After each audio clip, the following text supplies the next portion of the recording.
Kaunting kalaman, ito si Kuya Kim Koy at nandito tayo sa kadagatan dahil makikita natin ang kakaibang hugis ng bangag. Ang bangag na ito ay binabangag ng kakaibang klase ng kagang. Tatabunan natin ng dahon, tingnan natin kung hindi siya makaginhawa.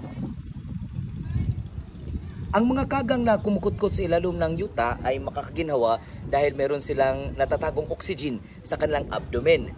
Heto ang eksperimento. Lalagyan natin ng manghuwan na chichirya kung kakainin ba ito ng ating paon na kagang. Isusuksok at idadasok natin ito sa bangag. Make sure na ito ay nakapasok talaga sa loob gamit ang ating finger. Nasa loob na po ang ating manghuwan at maghulat tayo ng ilang minuto kung gagawas ba ang kagang. Ang scientific ng kagang ay Kagangsis crablentalitis kagangis. Ang mga kagang ay nagpupuyo sa dapli ng karagatan at dito sila bumabangag dahil napakahumok ng yuta.